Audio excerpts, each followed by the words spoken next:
अस्सलाम वालेकुम नाज़रीन, प्रोग्राम इन सेशन में आपका मेज़बान अजमल जामी आपको खुश आमदीद कहता है। एक वक्त था चंद साल पहले के मुल्क में अगर किसी नए सूबे की बात की जाती थी तो कहा जाता था कि ये मुल्क तोड़ने के मुतरादिफ है, ये बयान या ये स्टेटमेंट या ऐसी सोच।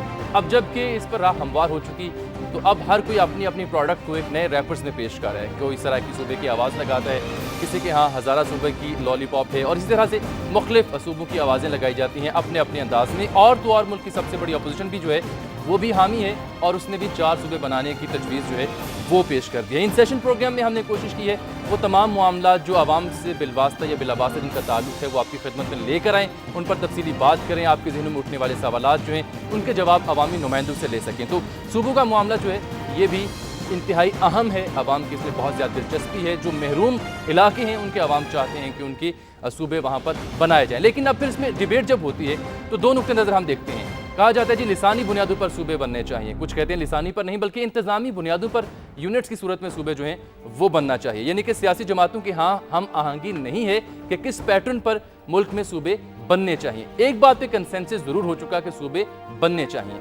अब जब सूबे बनने चाहिए तो जो हुकूमत है वो कहती है हम हर सूरत में सूबे बनाकर दम लेंगे। सराइकी सूबे का खास तौर पर जिक्र किया जाता है, लेकिन ये नहीं बताया जाता कि कानूनी तौर पर किस तरह से सूबा बनाया जाएगा। आइन का आर्टिकल है 239 और उसकी शक नंबर 4 है, वो इस सिलसिले में रहनुमाई फराहम ज़रूर करती है। लेकिन आज तक आपने नहीं सुना होगा कि हुकूमत ने इस अहम मामले पर कानूनी नुक्ते पर कोई बात की हो, कोई वजाहत की हो या कोई एफर्ट उन्होंने सॉलिड किस्म की हो। अब जब आर्टिकल 239 का हम जिक्र करते हैं और नए सूबे बनाने का जिक्र करते हैं तो आपको हम ये बता दें 2/3 अक्सरियत दरकार होती है असेंबली से अप्रूव करने के लिए किसी भी ऐसी सूरत में। तो असेंबलीज़ में क्या सिचुएशन बनती है, मुख्तलिफ पार्टीज़ की स्टैंडिंग क्या है, सबसे पहले एक रिपोर्ट हमने तैयार की वो देखिए और उसके बाद प्रोग्राम का आगाज़ बाकायदा करेंगे और मेहमानों का तारुफ भी पेश करेंगे। पहले ये रिपोर्ट देखिए कि असेंबली में सूरत हाल है कि मुख्तलिफ पार्टीज़। आर्टिकल 238 और 239 के मुताबिक नए सूबे के क़याम के लिए करारदाद पहले कौमी असेंबली और फिर सेनेट में पेश की जाएगी। ईवान बाला और ईवान ज़ेरिन से यह करारदाद 2/3 अक्सरियत से मंजूर होने के बाद मुतालिका सूबे की असेंबली 2/3 अक्सरियत से करारदाद पास करेगी, जिसके बाद नए सूबे के क़याम के लिए मुतालिका तरमीम होगी और आईनी तौर पर नया सूबा कायम किया जा सकेगा। इस वक्त कौमी असेंबली के 342 रुकनी ईवान में 341 नुमाइंदे मौजूद हैं। कौमी असेंबली में 2/3 अक्सरियत के लिए 227 अराकीन की जरूरत है, जबकि हुकूमत को 237 अराकीन की हिमायत हासिल है। अपोजिशन अराकीन की तादाद 104 है। ईवान बाला में भी हुकूमत को आसान 2/3 अक्सरियत दस्तयाब है। आईनी माहिर जस्टिस रिटायर्ड तारिक महमूद के मुताबिक नए सूबे के क़याम के लिए कौमी असेंबली से सादा अक्सरियत से मंजूर की जाने वाली करारदाद की कोई कानूनी हैसियत नहीं। आइन के तहत नए सूबे के क़याम के लिए मुतालिका सूबे से करारदाद की 2/3 अक्सरियत से मंजूरी लाजमी है। अब फिर ये रिपोर्ट आपने देखी, एक राय ये भी है कि ये आइंदा आने वाले जो इलेक्शंस हैं उसका एक नारा है और इस बुनियाद पर वोट लिए जाएंगे, ये नारा लगा के, और कुछ पार्टीज़ को गालिबन इसका नुकसान होगा, कुछ पार्टीज़ को इसका फ़ायदा होगा। अब ये भी एक राय फिर एग्जिस्ट करती है कि ये एक हकीकत है कि नए सूबे बनाने के लिए रजामंदी है, ऐसी अप्रोच एग्जिस्ट करती है हमारे हुक्मरानों के यहाँ, या फिर इसे महज एक सियासी नारे के तौर पर लिया जा रहा है जिसका मकसद सिर्फ वोट लेना है, इस वक्त को गुजारना है। क्योंकि हुकूमत को तकरीबन 5 साल पूरे होने में बहुत कम वक्त रह गया है, तो पहले ये बात याद क्यों नहीं आई। सबसे पहले मेहमानों का तारुफ आपकी खिदमत में हम पेश करें और फिर यही सवाल जो आपके जहनों में उभरते हैं, हमारे जहनों में उभरते हैं, ये हम अपने जो मेहमान हैं उनसे पूछेंगे। कराची से हमारे साथ मौजूद हैं MQM के रहनुमा जनाब ताहिर हुसनैन साहब और ताज हैदर साहब पाकिस्तान पीपल्स पार्टी के रहनुमा हैं, हमें ज्वाइन करेंगे टेलीफोन लाइन पर। लाहौर स्टूडियो में मेरे साथ मौजूद हैं जनाब ज़ईम कादिर साहब, पाकिस्तान मुस्लिम लीग नून से इनका ताल्लुक है, और मोहम्मद अली दुरानी साहब जो कि बहावलपुर तहरीक की बहाली जो है उसके सरकर्दा रहनुमा हैं, वो भी आज हमारे साथ यहाँ पर मौजूद हैं। तो नाज़रीन, सबसे पहले हम बात करते हैं MQM के रहनुमा ताहिर हुसनैन साहब से जो कि हमारे साथ मौजूद हैं कराची में, और आसिफ हुसनैन साहब इनका नाम है। माफ़ी चाहूँगा आपसे। आसिफ साहब, बहुत शुक्रिया आप प्रोग्राम में तशरीफ़ लाए हैं। ये बताइएगा कि नए सूबे जो बनाने की बात की जाती है, और ये बात तो दुरुस्त है कि सूबों के अंदर मुनसिफाना बुनियादों पर जो वसाइल हैं वो तकसीम नहीं होते, लेकिन लिसानी बुनियाद पर जब बात की जाती है तो पंडोरा बॉक्स जो है वो खुल जाता है। लेकिन ये काम सिर्फ खैबर पख्तूनख्वा और पंजाब में नहीं हो रहा कि मसाइल की मुनसिफाना वसाइल की तकसीम ना हो रही हो, हर जगह ऐसा ही हो रहा है। तो फिर ये लिसानी बुनियाद ही क्यों बनाई जा रही है? बिस्मिल्लाहिर्रहमानिर्रहीम। भाई, पहली बात तो ये है कि अभी जब ये बहस शुरू हुई कि जी नए सूबे बनाए जाएं, तो इसका मकसद कतई तौर पर ऐसा नहीं है कि जो चीज़ें भी अभी डिस्कस हुई हैं वो फौरी तौर पर जो है वो फाइनल हो जाएं, बल्कि इसका एक तरीक़ार जो है वो डिसाइड होगा और जहाँ तक इस बात का ताल्लुक है कि नए सूबे बनाए जाएं, देखिए पूरी दुनिया में एक ही तरीक़ेकार है और ख़ास तौर पर इंडिया जैसे मुल्क में जहाँ पर सादा अक्सरियत से नए सूबे बनाए जाते हैं, सही इंतज़ामी बुनियाद पर ये सूबे बनाए जाते हैं और वजह उसकी ये होती है कि लोगों को जो है वो इख्तियारात मिलें और वो इख्तियारात अवामी सतह पर जो है वो जाएं, डिवॉल्व हों।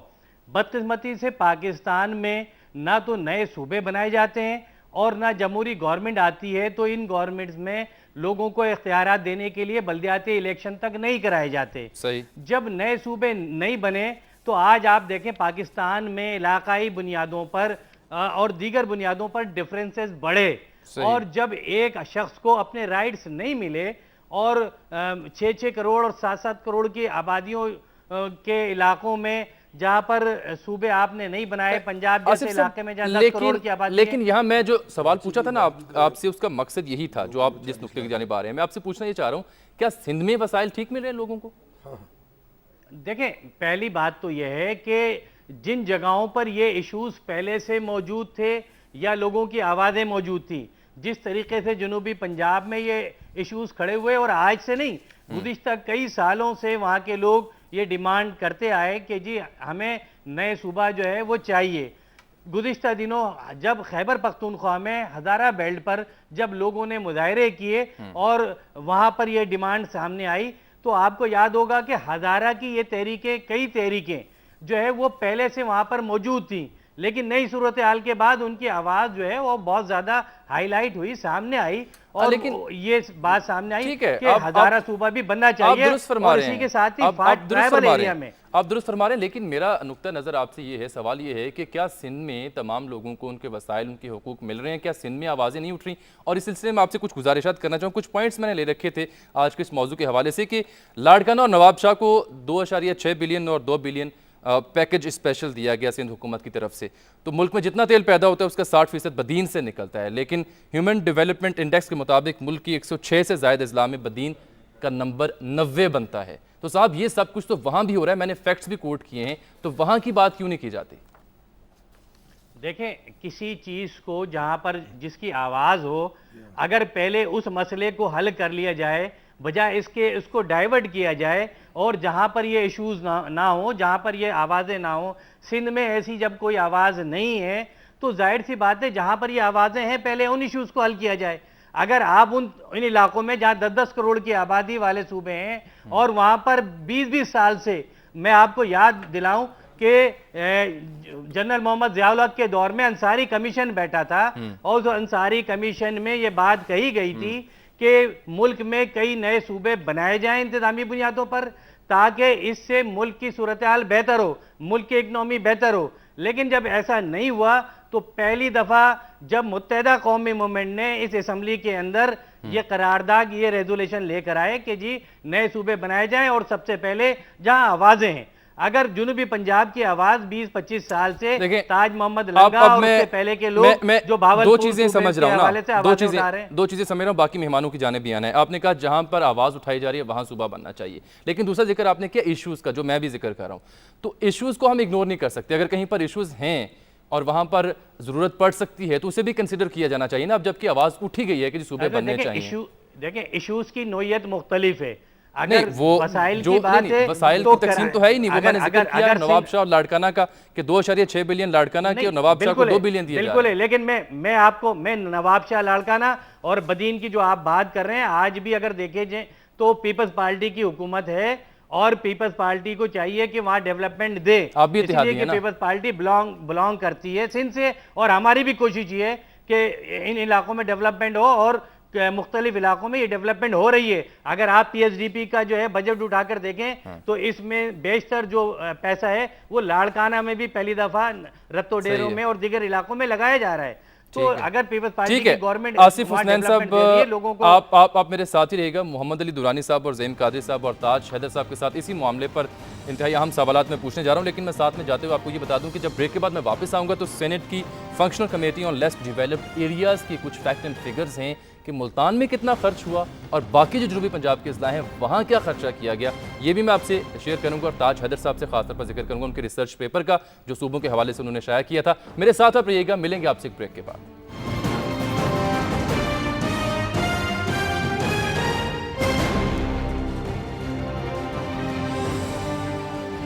प्रोग्राम इन सेशन में एक बार फिर से खुशामदीद। हमारे साथ मौजूद है जनाब मोहम्मद अली दुरानी साहब। दुरानी साहब, जो मैंने जिक्र किया ब्रेक से पहले, सेनेट की functional committee on less developed areas, उसमें आप भी मौजूद थे। उस कमेटी के जो इजलास हुए आप भी वहाँ तशरीफ रखते थे। उसके मुताबिक जो रिपोर्ट्स हमने ली कि अगर जनूबी पंजाब को 100 रुपये दिए जा रहे हैं फॉर इंस्टेंस, तो 85% यानी 85 रुपीज़ जो हैं वो खर्च हुए मुल्तान पे।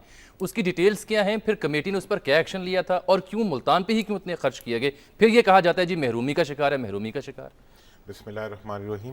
देखें, ये टोटल 115 बिलियन रुपए जो हैं मरकज़ के फंड से, मुख्तलिफ विफाक से, जिसमें कि विफाक से, जिसमें कि डायरेक्ट प्रेसिडेंट प्राइम मिनिस्टर का डेवलपमेंट फ़ंड है, वापडा है, गैस है, उनकी तरफ से ये सब खर्च हुए। सही है। जिसमें से कि 105 अरब रुपए जो थे वो सिर्फ़ और सिर्फ मुल्तान यानी कि वज़ीर आज़म साहब के घर के रास्तों और कमीशन की नज़र हो गए, और बाकी जो थे वो मुल्तान से जाने वाले रास्तों पे लग गए। पाकिस्तान की सबसे अहम शहरा जो कि KLP रोड है, कराची लाहौर पेशावर रोड, उसका वो हिस्सा जो खानेवाल से लोधरा तक जाता है 100 किलोमीटर का, उसके लिए 80% फंडिंग वर्ल्ड बैंक ने की थी आज से 4-5 साल पहले। 20% सिर्फ हुकूमत ने देने थे, वो मरकज़ ने नहीं दिए। वो रोड जिस पे के अरबों रुपए का अवाम का नुकसान हो रहा है, वो अभी तक उसी तरह है, और सारे के सारे फंड्स जो हैं वो अपने पे लगा दिए गए। ना बहावलपुर पे लगे, ना DG खान पे लगे, ना राजनपुर पे लगे, ना बहावल नगर पे लगे, ना रहीम यार खान पे लगे। तो ये तो वो मामला है जो खुद जिस इलाके को सूबा बनाने की बात जो लोग कर रहे हैं, वो खुद कितनी बड़ी डिस्क्रिमिनेशन कर रहे हैं, वो इससे आपके सामने आ ज़हीम कादिर साहब, कहा जाता है जी आपने जो आपकी ये जमात ने कहा 4 सूबे बना दें, बहावलपुर को बहाल कर दिया जाए, रियासत बना दीजिए। जनाब ये कहते हैं रियासत नहीं, सूबा बना दीजिए, उसका स्टेटस बहाल कर दिया, जो वादा किया गया था। मैं ये आपसे जानना चाह रहा हूँ कि अगर ये किया जाए तो फिर और भी बहुत सी रियासतें थी जो पाकिस्तान में शामिल हुई थी, फिर उनका भी यही मुतालबा हो सकता है? देखिए, उस वक्त जो वादा किया गया था वो सिर्फ बहावलपुर स्टेट के बारे में किया गया था गालिबन कानून को। मैं इस पे थोड़ा सा नुक्ता डाल दूं। बहावलपुर को 1951 में 29 अप्रैल 1951 में सूबाई स्टेटस दे दिया गया था। सही, गालिबन 30 अप्रैल 30 को अखबारों में आया था, 29 अप्रैल को। है। और उसके बाद वहाँ पे 52 में इलेक्शंस हुए और सूबाई हुकूमत बन गई, और 54 के ड्राफ्ट कॉन्स्टिट्यूशन में भी बहावलपुर को सूबाई हैसियत दी गई, और 450 के सेनेट में, जिसमें ईस्ट पाकिस्तान भी शामिल था, 4 सीटें सेनेट में बहावलपुर की थी। तो इस लिहाज से याया खान ने 1970 में जब 1 यूनिट बना तो 1 यूनिट में मुआहदे के उसने ये डिस्क्रिमिनेशन की। तो इसलिए बहावलपुर का मुतालबा किसी नए सूबे का नहीं है। ठीक है, अब अपने एमक्यूएम के जो देखिए ना, एमक्यूएम के जो रहनुमा थे उनकी गुफ्तगू आपने पहले देखी, उनसे हमने गुफ्तगू की, वो हमारे साथ हैं, सुन भी रहे होंगे आसिफ साहब। वो ये नुक्ता उठाते हैं जहां पर आवाज उठ रही है पहले वहां सूबा बनाया जी, जाए। बिल्कुल ठीक कह रहे हैं वो, बिल्कुल ठीक कह रहे हैं वो। मैं सिर्फ ये अर्ज करना चाहता हूँ कि पाकिस्तान मुस्लिम लीग नून बिल्कुल वाज़ेह तौर पर यह समझती है कि इसको पॉलिटिकल स्टंट के तौर पर इस्तेमाल नहीं किया जाना चाहिए। किया जा रहा है? बिल्कुल किया गया है। अच्छा। जो आवाज़ आसिफ अली जरदारी साहब ने वहाँ ऊंची से की है मुल्तान जाके, वो सिर्फ पॉलिटिकल स्टंट था। क्यों? हम ये समझते हैं कि सीरियसनेस नहीं थी उनकी बात में। अगर सीरियसनेस होती तो वो एक जामे प्लान देते। दूसरी बात, हम ये समझते हैं कि कानून बहरहाल मौजूद है और कानून बड़ा वाज़ेह है। अच्छा। कि प्रोविंशियल असेंबली में 2/3 मेजॉरिटी के साथ ही सूबे की तख्लीक को अमल में लाया जा सकता है। ये मरकज का एम्बिट नहीं है। तीसरी बात जो हम करना चाहते हैं कि महरूमी की, यकीनन इसमें कोई दवारा नहीं है कि पिछले 60 बरस में जो सदर्न पंजाब है और जो सदर्न पार्ट्स हैं पंजाब के, उनमें बेहद महरूमियाँ रहीं, और जो वसाइल गए भी वो वडेरे और जागीरदारों ने अपने अपने अपने मजमू मज़ाहिम पर इस्तेमाल कर लिए। जिस तरह अभी दुरानी साहब फरमा रहे थे कि अपने घर की सड़कों, अपनी ज़मीनों की आबियारी और उनको ले जाने की सड़कें और उनके पुलों पर लगा दिया। तो बहरहाल महकूम तबके तो मज़ीद महरूम रहे। हमने उसको हमारे पास फिगर्स मौजूद हैं कि किस तरह हमने उसको बढ़ाया बार बार जब भी हमारी हुकूमत आई। लेकिन महरूमी की बात जब की जाती है, इसलिए हमने बहावलपुर स्टेट को जो वादा किया गया था उसके बारे में हमने कहा कि जी उसको एक सूबा बनाया जाए। हमने सराइकी सूबे की भी बात की, हमने हज़ारा सूबे की भी बात की, और हमने फाटा की बात की, जहाँ पे यकीनन आज बिल्कुल कानून की अमलदारी मौजूद नहीं है, और सूबा बना के फाटा और प्रोविंशियली आप बिलीव करते हैं नून लीग के जी इंतजामी बुनियादों पर सूबे बनने जी, हम ये कहते हैं कि मोर अगला सवाल, एक मिनट, हम मोर इफेक्टिव फाइनेंशियली वायबल, मोर जिसको कहते हैं पावरफुल एडमिनिस्ट्रेटिव यूनिट, एडमिनिस्ट्रेटिव इंतजामी वही बात हो गया। अब जब आप इंतजामी, मैं उस पर आ रहा हूं, लासानी बुनियादों पर हमारा इख्तलाफ है। एमक्यूएम के मेरे भाई ने भी फरमाया कि जनाब ये लासानी बुनियादों पर बनने चाहिए। मेरा इससे इख्तलाफ उनसे इसलिए है कि ये बात फरमा रहे हैं कि महरूमियाँ, आपने सवाल किया तो उन्होंने फरमाया कि महरूमियाँ अंदरून सिंध नहीं है। मैं ये समझता हूँ कि आज महाजर कौमी मूवमेंट जब बनी थी तो उसके बनने की सबसे बड़ी वजह यह थी कि उर्दू बोलने वालों को दीवार के साथ लगाया जा रहा था। उनको सूबे में ना तो वो मराद दी जा रही थी जो उनका हक था, जो उनकी तालीमी काबिलियत थी उसके मुकाबले में कोटा सिस्टम अंदरून सिंध देकर उनको जॉब से महरूम किया जा रहा था, और उनके साथ हर मामले में जो है वो जुल्म और जबर किया जा रहा था। इसलिए उस दीवार के लगने, मैं बिल्कुल साफ बात कर रहा हूँ कि उनको दीवार के साथ लगाए जाने की वजह से वहाँ के उर्दू स्पीकिंग नौजवानों ने ये सोचा कि हम अपनी एक पॉलिटिकल पार्टी बनाएं और एक ताकत के जरिए अपने आप को डिफेंड करें। बहुत अच्छा किया उन्होंने, बनी और उसके बाद उन्होंने कन्वर्ट किया अपने आप को एक कौमी जमात में। लेकिन मैं सिर्फ ये बात कहता हूँ कि आज खुदारा अपने मजमूम मज़ाहिम के लिए आप वो बात मत भूलिए कि सिंध के अंदरून सिंध रहने वाले वडेरों ने सेटलर के साथ और वो उन लोगों के साथ जिन्होंने आग और खून के दरिया पार करके पाकिस्तान को ऑप्ट किया और उसके लिए कुर्बानियां दी, उनके साथ जो सलूक रवा रखा, उसको सिर्फ इसलिए निगेट ना कीजिए कि आप आज हुकूमत के इत्तेहादी हैं। जी आसिफ साहब कह रहे हैं जी आप हुकूमत के इत्तेहादी हैं, तो वो चीज़ें निगेट ना करें जिसकी वजह से आपकी जमात अमल में आई थी। मैं एक बात यहाँ पर बिल्कुल कहूँगा, कादरी साहब शायद जो है वो अपनी बातचीत में ये बात भूल गए कि महरूमी का जहाँ तक ताल्लुक़ है या सिंध में रहने वाले जो लोग हैं, जब कोटा सिस्टम राइज हुआ तो वो कोटा सिस्टम सबसे पहले विफाक में राइज हुआ और उसी की बुनियाद पर ये सूबा सिंध में देही और शहरी का कोटा कायम किया गया। जुल्म तो था ना मेरे भाई। मुलाजमतों का जहाँ तक ताल्लुक़ है, मेरी सुन लेना कादिर साहब, मुलाजमतों का जहाँ तक ताल्लुक़ है तो विफाक में आज तक मुलाजमतों के हवाले से प्रॉब्लम्स हैं, तो और सिंध के लोग जो है, सिंध के शहरी इलाकों के लोग मुलाजमतों में आज भी उस प्रॉब्लम को फेस कर रहे हैं। हमने जब 18वीं तरमीम की थी तो 18वीं तरमीम का मकसद ये था कि वो इख्तियारात डिवॉल्व होकर अवाम तक पहुंचे, मगर बदकिस्मती से हुआ ये कि एक इस्लामाबाद के इख्तियारात लेकर हमने 4 इस्लामाबाद बना दिए, और जब हमारा ये तो सेशन मुकम्मल नहीं हो सका, बैठे हुए भाई सेशन हुकूमत मुकम्मल नहीं हुआ कि हमें ये इख्तियारात डिवॉल्व होने हैं और अवाम तक जाने हैं, तो फिर हमारे लिए जरूरी हो गया कि हम सूबों के इश्यूज को असेंबली में लेकर आए। गो के आईनी लिहाज से ये सूबाई असेंबली से पास होना है, लेकिन जब पिछले दिनों सूबाई असेंबली पंजाब में ये करारदाद लाई गई और वहां बिल्डोज की गई, वहां फाड़ी गई और पंजाब असेंबली के लोगों ने उसको रद्द किया। गो के ये लिसानी बुनियादों पे सूबे के खिलाफ बात जरूर कर रहे हैं, लेकिन हजारा सूबे की अगर बात कर रहे हैं तो मुझे बताएं कि ये कौन सा सूबा है। क्या आप भी हजारा की तो बात कर रहे हैं ना? अच्छा देखिए, आप हजारा की बात ये अगर बात कर रहे हैं, अगर आज एमक्यूएम ने ये बात की, अगर एमक्यूएम ने ये बात की तो आज ये भी ये सारी बात कर, हम ये कह रहे हैं कि जो चीजें करनी है वो कल भी करनी है। अच्छा, उसको आज क्यों नहीं करते जब हजारा सूबे की एमक्यूएम बात कर रही है? देखिए आपने एक जिक्र किया ना, देखिए आसिफ साहब ठहरे, आपने जिक्र किया कि जी जब पंजाब असेंबली में अगस्त 2011 की बात, जब एक रेजोल्यूशन मूव की गई थी जो वो कह रहे हैं बुलडोज कर दी गई, तो उन्होंने एहतजाज किया, नून लीग वालों ने उसकी वजह मैं बताऊं, लेकिन वो सुनते हैं। लेकिन जब शहबाज शरीफ साहब ने सिंध की तकसीम की बात की थी तब आप लोगों ने एहतजाज कर दिया था।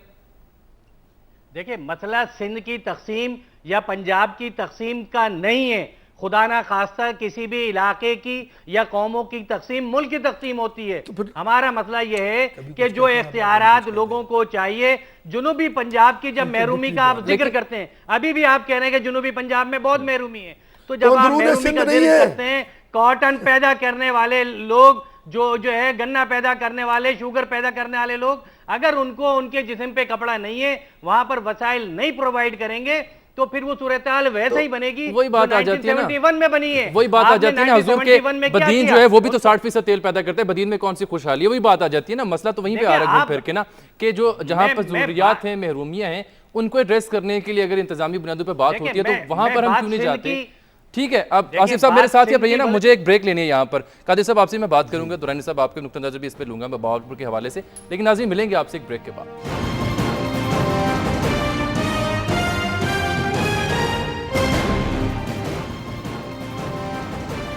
प्रोग्राम में इन सेशन में एक बार फिर से आपको हम खुशामदीद कहते हैं। सूबा या फिर सूबे, सियासी नारा या फिर हकीकत, और अगर सूबा बनना है, सूबे बनने हैं तो फिर कैसे बनेंगे, इस पर ही हम आज बात करें प्रोग्राम इन सेशन में।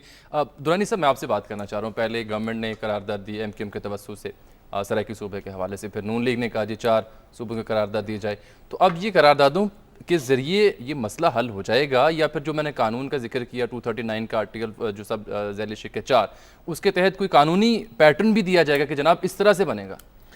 देखिए जनाब, जहाँ तक करारदाद का ताल्लुक है जो इस वक्त आई है, वो एक सियासी शोबदाबाजी से ज़्यादा उसकी कोई हैसियत नहीं है। अच्छा। मैं बिल्कुल ये वो एक पीस ऑफ पेपर से ज़्यादा उसकी कोई हैसियत नहीं है। लेकिन इससे आगे बढ़ते हुए वो गैर आईनी भी है। वो कैसे? कि 18वीं तरमीम की रूह से आप किसी भी सूबाई मैटर में मरकज़ इंटरफेयर नहीं कर सकता। ये वो 18वीं तरमीम है जिसको के पूरे कंसेंसस के साथ पास किया गया था। मैं वाहिद बंदा हूँ जिसने उस पर नहीं इत्तफाक किया था, लेकिन पूरे कंसेंसस थे वो हुआ था।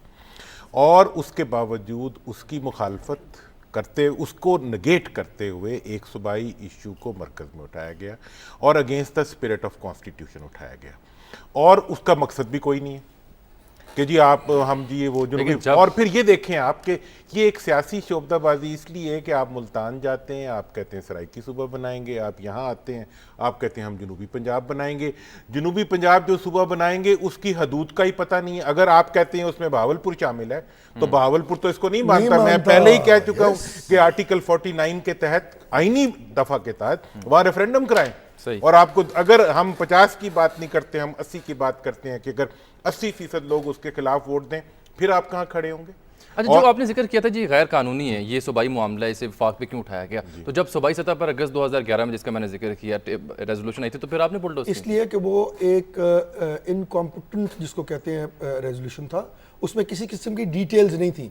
हवा में सिर्फ एक तीर चला देना कि सराइकी सूबा बनाएंगे, ना तो उसकी कोई फाइनेंशियल वायबिलिटी निकाली गई थी, ना स्टेटिस्टिक्स मौजूद थी, ना ही उसका जोग्राफिया मौजूद था। तो जो आपने जो 4 सूबों की बात की, आपने सब कुछ ऐड अप किया? बिल्कुल किया, और हमने बड़ी टेक्निकली सोच विचार करके बैठ के बाकायदा ये कहा कि बहावलपुर सूबा, सराइकी सूबा, देखे ना वो जो बात दुरानी साहब ने की कि दोनों, अब मुल्तान बहावलपुर की हेजमनी मानने के लिए तैयार नहीं है, बहावलपुर मुल्तान की हेजमनी मानने के लिए तैयार नहीं है, तो क्यों ना उन दोनों को सूबा बना दिया जाए।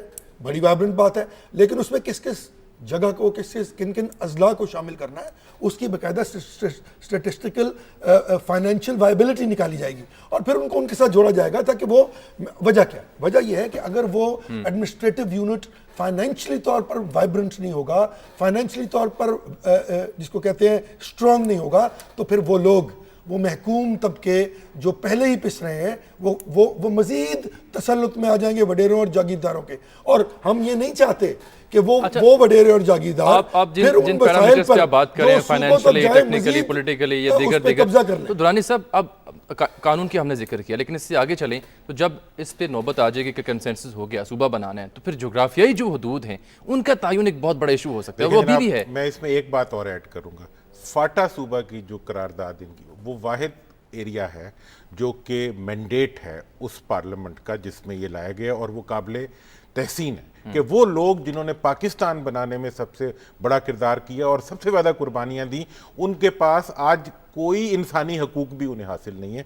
तो वो बात जो है वो वहाँ है। और मैं इस वक्त ये भी सजेस्ट करना चाहूँगा ज़हीम भाई को कि इस वक्त ये टाइम है कि मरकज़ में तो टिट फॉर टैट है। देखें जी, सियासत के जवाब में सियासी पार्टी को सियासत करनी पड़ती है। उन्होंने ये तो मान रहे हैं आपके सियासत हो रही है, तो चाहे नून लीग करे, चाहे पीपल्स पार्टी करे, उन्होंने तब तक हो रही है जब तक हम पंजाब में एक जामे प्लान और एक जगह में जामे कागज नहीं ले आते। अब जो तकाजा बनता है वो ये है कि पंजाब की असेंबली के अंदर करारदाद आए, और फिर हम देखेंगे कि वो लोग जो मरकज में करारदाद पेश करते हैं वो यहाँ क्या खड़े होते हैं। और ये मैं आपको गारंटी से कह रहा हूँ कि भाग जाएंगे कि बहावलपुर सूबे की करारदाद की अगर इन्होंने मुखालफत की तो इन्हें मैं 0 पे आउट कराऊंगा। मुझे कोई गरज नहीं है कौन सी पार्टी है, कोई नहीं। जो पार्टी इसकी देखें, इस वक्त PMLN बहावलपुर सूबा बहाली की सपोर्ट में, JUI बहावलपुर, JI बहावलपुर, सिंध के तमाम नेशनलिस्ट बहावलपुर, पूछ लें कि वो क्या कहते हैं बहावलपुर। जी आसिफ साहब, ये आसिफ साहब से मेरा एक गिला है आसिफ साहब जरा गिला पहले सुन लीजिएगा, आप दुरानी साहब आपको मुखातिब कर रहे हैं। जब इन्होंने सराइकी सूबे की तकरीर की थी अल्ताफ भाई ने, मेरी उनसे बात भी हुई थी, उस वक्त उन्होंने कहा था कि जिन इलाकों में इस पे कंसेंसस नहीं है वहां रेफरेंडम कराया जाए। अच्छा, अब जब पीपल्स पार्टी ने यह करारदाद पेश की तो इन्होंने वो रेफरेंडम वाला एरिया जो था उसको मिस क्यों कर दिया? ओमिट किया, जिसके लिए बहावलपुर के अवाम जो है वो गिलामंद। जी हाँ, ये आपसे गिला किया गया। आसिफ साहब जवाब देना चाहेंगे? आज भाई मैं बिल्कुल वादे कर दूं कि जो करारदाद एमक्यूएम ने पेश की थी कौमी असम्बली में, उसमें वाजे था कि जनूबी पंजाब में एक या एक से ज़्यादा सूबों के हवाले से, और दुरानी साहब ने अभी भी इस बात को वादे किया कि खुद अल्ताफ भाई ने इस बात को कहा कि जहां पर भी इस किस्म का कंसेंसस नहीं है वहां पर रेफरेंडम कराया जाए। अच्छा, मैं यहाँ पर एक बात आपको बता दूं, उससे ये चीज़ क्लियर हो जाएगी कि जब हम कानून साजी की बात करते हैं तो कौमी असम्बली हमारा कानून साज इदारा है। दूसरी बात यह कि जब 18वीं तरमीम में हमने पावर ऑफ अटॉर्नी की बात की तो ये वाहिद एमक्यूएम का स्टैंड था कि जिस पे सूबाई खुदमुख्तारी के मामले को टेकअप किया गया। किसी भी सियासी जमात ने इस मामले को, इस इशू को उस वक्त नहीं उठाया था, सिर्फ हमने अपने मंशूर के मुताबिक इसको टेकअप किया। और आपने देखा कि सूबाई खुदमुख्तारी जिसके लिए चारों सूबे जो है पहले आवाज उठाते थे और खासतौर पे तीनों सूबे आवाज उठाते थे। अच्छा, आप ये बताएं ना, मैं आपसे ब्रीफली जानना चाह रहा हूं, वेरी शॉर्टली। मैं सिर्फ आखिरी बात, इसी तरीके से कि जब ये रेजोल्यूशन हम लेकर आए और उसके बाद हम बिल लेकर आए तो हमने फिर भी ये कहा कि जी आईनी तरीका ये है कि सूबाई असेंबली से इसको पास कराया जाए। ठीक है, वो कहते हैं जी हमने जिक्र किया, सूबे की नुमाइंदगी, वो कह रहे नहीं, देखिए आसिफ साहब, दुरानी साहब ये कह रहे हैं, दुरानी साहब ये कह रहे हैं, शिकवा ये कह रहे हैं जी हमारी रेफरेंडम वाली बात आपने गायब कर दी है, जबकि वो आईनी है, आर्टिकल 49 के तहत वो हो सकता है। 3 दिन पहले, नहीं, मैं दुरानी साहब को बता दूं, 3 दिन पहले हमारी प्राइम मिनिस्टर से जो मुलाकात हुई है, प्राइम मिनिस्टर में उसने हजारा सूबे और जनूबी पंजाब में दीगर सूबों की बात हुई है और हम अभी इन सारी। अच्छा, मुझे एक और बात बताएं, मुझे ब्रेक पे जाना है, मुझे जरा कतई कलामी करना पड़ेगा, मुझे ये बात बताएं ना, कैटेगोरिकली बता पंजाब असेंबली को ये पास कर, ये सवाल मेरा ये, क्योंकि ब्रेक पे मुझे जाना है। आसिफ साहब ये बताएं कि अगर क्योंकि पंजाब असेंबली को पास करना है, सूबा अगर बनाना चाहते हैं वहां के लोग, जैसे दुरानी साहब उसकी नुमाइंदगी करते हैं, तो एमक्यूएम सपोर्ट करेगी कि भावलपुर सूबा भी बनना चाहिए? देखिए, वाजे कर देना, बात वाजे हो जाएगी। मुझे बताएं एमक्यूएम क्यों नहीं सपोर्ट करेगी? एमक्यूएम ने तो सबसे पहले करेंगे, अपने रेजोल्यूशन में ये किया था। बस हम चाहेंगे कि ये ऑफिशियली सपोर्ट करेंगे, वो कह रहे हैं जी पार्लियामेंट देखिए नुमाइंदगी कर रहे हैं ना, नहीं पार्लियामेंट एमक्यूएम की नुमाइंदगी पार्लियामेंट में वो कह रहे हैं जी आप पार्लियामेंट तक लेके इस बात को ऑफिशियली, और फिर हम आपके शुक्रगुजार होंगे। मेरे साथ ही आसिफ साहब आप भी, ज़ेम साहब आप भी और दुरानी साहब आप भी, ताज हैदर साहब से हम कोशिश करें बात कर सकें, उनका रिसर्च पेपर जिसका मैंने जिक्र किया उस हवाले से उनसे बात करेंगे, लेकिन एक ब्रेक के बाद मेरे साथ नाज़िर रहिएगा।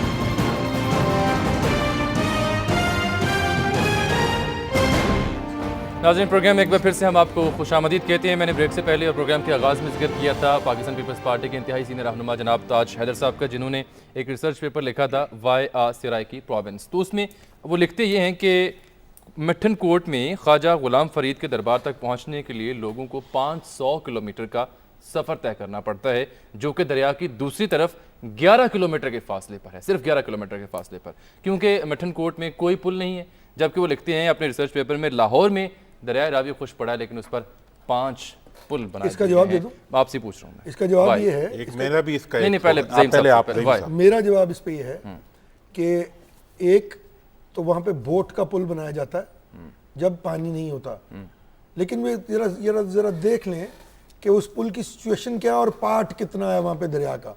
पुल क्यों नहीं बना इसको भी चेक कर लें, वाज़े तौर पे पता लग जाएगा कि किसका कसूर है। ये बताएंगे आपको जनाब, ये वो पुल है मिठन कोट का जिसके लिए हम और पूरा सराइकी वसेब तहरीकें चलाता रहा है। 3 दफा उसका संगे बुनियाद वजीर आजम साहब ले डाउन कर चुके हैं, दोनों तरफ जी, और दोनों तरफ के वडेरे जो हैं वो शुगर केन के किसी इशू में उसको रजिस्ट कर रहे हैं या अपनी जमीनों में से गुजारने के लिए रजिस्ट कर रहे हैं। ये NHA के उस पे आता है पव्यू में, सही है। और ये इसका अब दोबारा जब वो आए तो मैंने उस पे शोर मचाया, पार्लियामेंट में शोर मचाया, उस पे उन्होंने जब यही कि जी 105 उधर लगा दिए तो उन्होंने कहा नहीं जी हम जलालपुर पीर वाला से सिंध पे बन गया पुल। अब सवाल लेकिन वो नहीं ये वैसे जो मैं ये तो उन्होंने बिल्कुल अपने खिलाफ FIR जो मैं बात करने जा रहा हूँ ये यकीनन ताज साहब से पूछनी चाहिए, लेकिन मैं आपसे जानना चाह रहा हूँ, हमारे साथ लाइन पे भी नहीं है, कोशिश करें किसी जगह ट्रैवल करें जहाँ सिग्नल्स नहीं आ रहे।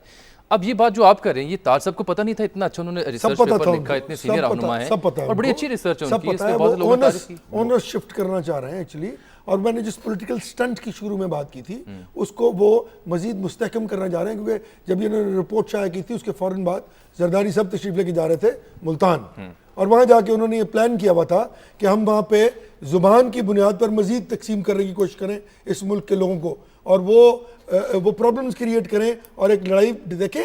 जो सराइकी जो सूबा है इसकी बातें कर रहे हैं, वहाँ पे बहुत बड़ी तादाद में सेटलर्स उर्दू स्पीकिंग लोग मौजूद हैं, उनको आप किस तरह रिडंडेंट कर सकते हैं और सिर्फ सराइकी की बुनियाद पर आप सूबा बनाने चलें? ये तो बात है ही नहीं ना। उन 50% लोगों का मैं कहता हूँ क्या कसूर है जो वहाँ पे सेटलर्स हैं और उर्दू स्पीकिंग है? मुझे इसका जवाब चाहिए। इसका जवाब नहीं है ताज हैदर साहब के पास। मैं ताज हैदर साहब क्योंकि हमारे बहुत दोस्त हैं और वो एक इंटेलेक्चुअल आदमी, नो डाउट, लेकिन उन्होंने जो सराइकियों के साथ जुल्म किया इस रिपोर्ट में कि सिंध में जहाँ के अपर सिंध का 50% सराइकी स्पीकिंग है, माशाल्लाह जरदारी साहब खुद सराइकी बोलते हैं, जी हाँ, उनका जिक्र ही नहीं किया इस रिपोर्ट में। बलोचिस्तान वालों का जिक्र कर दिया, डीआई खान वालों का जिक्र कर दिया, सिंध वालों का जिक्र नहीं किया। किसके डर से? देखें, जबान बोलने वाले तो पूरे मुल्क में हर जबान बोलने वाले रहते हैं, और इसीलिए जब हम ये कहते हैं कि इंतजामी, अब ये कह रहे हैं कि जी मुल्तान डीजी खान पे मुश्तमिल एक इंतजामी बुनियादों पे सूबा बनाया जाए, नाम उसका बेशक सराइकी सूबा रख ले, नाम का कोई ऑब्जेक्शन नहीं है, लेकिन आज की दुनिया के अंदर सूबे बनते इंतजामी बुनियादों पे, लेकिन आप एक रिपोर्ट बना रहे हैं साउथ पंजाब का नाम दिया। चलो वो कोशिश करते हैं ना ताज साहब से जरा बात हो जाए हमारा। आसिफ साहब को जरा एक ऑन बोर्ड ले। आसिफ साहब, कहा जा रहा है ये जो लिसानी बुनियाद पर पंजाब में एक यूनिट बनाने की, सूबा बनाने की बात की जा रही है, जो खेल है पंजाब में खेला जा रहा, इसका फायदा सिंध में एमक्यूएम को भी मिलेगा। एक ये राय भी सुनने को मिल रही है, इससे किस हद तक इत्तेफाक करते हैं? अगर करते हैं तो फिर क्या फायदा आपको होगा, अगर नहीं करते तो फिर क्यों नहीं करते? देखें, ये तो कोई चीज़ भी जो है वो किसी इंडिविजुअल या चंद लोगों की ख्वाहिशात के मुताबिक तो नहीं होती कि वो सोच ले और ये चीज़ें हों। और आपने जो एक रिसर्च की बात की, मैं सिर्फ उस रिसर्च के 2 पॉइंट आगे बढ़ा दूं कि इस वक्त जो है वो जो साउदर्न पंजाब है वहाँ पर 2 मेडिकल कॉलेज हैं और 2 यूनिवर्सिटीज़ हैं। ठीक है। एक तरफ 2 मेडिकल कॉलेज और 2 यूनिवर्सिटीज़, और दूसरी तरफ 22 जो है मेडिकल कॉलेजेस और यूनिवर्सिटीज मौजूद हैं। डिस्ट्रिक्ट विहाड़ी जो सबसे ज्यादा, डिस्ट्रिक्ट विहाड़ी जो सबसे बड़ा कॉटन पैदा करता है, डिस्ट्रिक्ट विहाड़ी, एक भी टेक्सटाइल यूनिवर्सिटी वहां पर मौजूद नहीं है। डिस्ट्रिक्ट विहाड़ी में जो कॉटन पैदा करने वाला सबसे बड़ा जो है, आज भी वहाँ के लोग जो है पब्लिक सर्विस कमीशन के लिए क्वालिफाइड पब्लिक सर्विस कमीशन के लिए तरसते हैं और उनके लोग पब्लिक सर्विस कमीशन में नहीं आ पाते। तो मसाइल बहुत से हैं, सिर्फ लिसानी बुनियादों पर नहीं है। ये सिर्फ अपनी बुनियाद पर ये समझते हैं कि लिसानी बुनियादों पर, और जब कोई बात जो है, जब हम ये कहते हैं कि जी इंतजामी बुनियादों पर हो, तो फिर ये खुद ये कहते हैं कि सदरन पंजाब में इतने उर्दू स्पीकिंग रह रहे हैं और वहां पर हजारा में भी बनने चाहिए। एक तरफ उसके खिलाफ बात कर रहे हैं, दूसरी तरफ उसको फेवर कर रहे हैं। हमने तो खिलाफ बात की नहीं भाई, और मसाइल को आसिफ साहब जरा ठहरिएगा ना, इनका ये कह रहे हैं, मैं जवाब देना चाह रहा हूं आपके ऑब्जेक्शन का कि वहां यूनिवर्सिटीज क्यों। ज़हीम साहब आप कुछ कहना चाह रहे हैं, जवाब जो ऑब्जेक्शन उन्होंने उठाई है। 5 अदद दाने school, 4 universities, 2 medical college, 2 women universities बन रही हैं। इसमें से 3 कंप्लीट हो जाएंगी इंशाल्लाह इसी साल। एक तो जवाब इसका 2 है। नंबर 2, आप जो शक अपने एलाइज के साथ मिलके पंजाब हुकूमत और खास तौर पे पंजाब में रहने वाले लोगों पर डाल रहे, उस शक को दिल से निकालिए। मैं आपको बताऊं, पंजाब के रहने वाले लोगों के दिल बहुत खुले हैं। जब हम हिजरत करके यहाँ आए थे ना हिंदुस्तान से, तो हमें बड़े खुले दिल से लोगों ने एक्सेप्ट किया था। मैं am really short of time. I am really running short of time. ये नहीं हुआ था। सही है, मेरे साथ ही बड़ा जुल्म हुआ था भाई। मेरे साथ ही आप रहिए। आसिफ साहब, वेरी लास्ट और वेरी ब्रीफली, सिंध में और कराची में, आसिफ साहब मेरा सवाल सुनने, बहुत running short of time. Karachi में भी सुना कि इतलात आई कुछ वॉल चॉकिंग हुई है सूबे के हवाले से, वो उसके क्या हैसियत है, वो किसने करवाई, उसका क्या स्टैंड है? सूबे के लिए वॉल चॉकिंग की गई थी वहां पर। देखें जी, जिसने भी ये सारे कुछ किया है, पाकिस्तान की एजेंसियां जो है वो बिल्कुल ट्रेस कर सकती हैं और उनको चाहिए वो चीज़ों को सामने लेकर आएँ। लेकिन फिलवक्त जब कोई ऐसी चीज़ नहीं है तो मैं नहीं समझता कि इन सारी चीज़ों को इस तरह डिस्कस करना मुनासिब होगा। लेकिन सबसे अहम बात यह है कि आज अगर सूबों के इस इश्यूज पर आवाज़ उठी है असम्बली में तो हम फिर कहते हैं कि पंजाब असम्बली अपनी जिम्मेदारियां पूरी करे और उस करारदाद को लेकर आए। अगर वो आसिफ साहब आपका बहुत बहुत शुक्रिया कराची से लिए।